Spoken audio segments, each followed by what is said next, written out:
จรปิดพี่น้องเอ้ยเพื่อความมั่นใจไปใส่มากทำมากมืดบ่ต้องห่วงความสบายอยู่กับกล้องวงจรปิดอาจจะลืมหรือว่าพี่น้องอยากได้แบบง่ายๆไปสะดวกมากสบายก็ลดค่าน้ำค่าไฟก็ได้เช่นกันค่ะแถมโซล่าเซลล์กับนี่พ่อแม่พี่น้องเลือกใส่เลือกหาได้ติดไม่ติดมือไปให้ไปหน้าสบายสบายห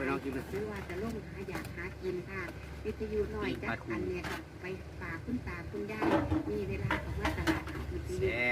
มีพ่อแม่พี่น้องเลือกได้อยากเอารุ่นสามใดมีบริการพี่น้องได้ค่ะอยู่ทั้งร้านเสียงเจริญวิทยุเริงนกทาค่ะนี่จำหน่ายเครื่องใช้ไฟฟ้าก่อนจากนั้นยังมีช่างรับซ่อมเครื่องใช้ไฟฟ้าฝีมือมาตรฐานเปิดบริการตลอดสำหรับเครื่องใช้ไฟฟ้าพ่อแม่พี่น้องว่าจำเป็นกายภาพเอาไปกินเป็นขยะเด้อทุกเมื่อนี่ช่างเพิ่นเก่งเพิ่นปรับปรุงให้ได้ใหม่ดูแลเป็นให้เมื่อวันละกับของใหม่พี่น้องเก็บมาลองเบิ่งเด้อว่าเพิ่นจะสอนเพิ่นจะดูแลพ่อแม่พี่น้องได้บ่ค่ะ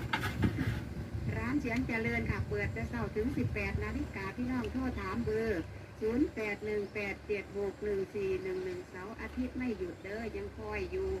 พี่น้องจัดการจัดงานอยากได้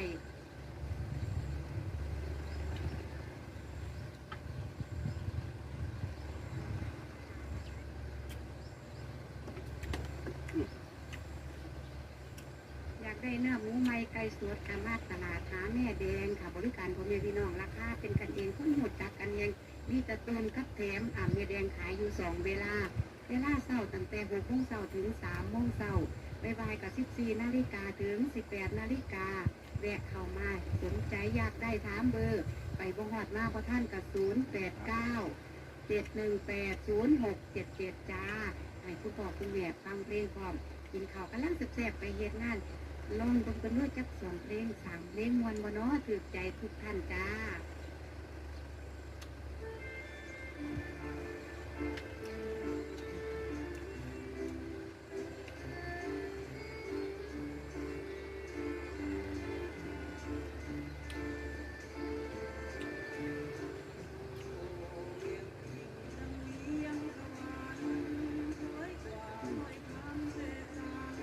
เก่า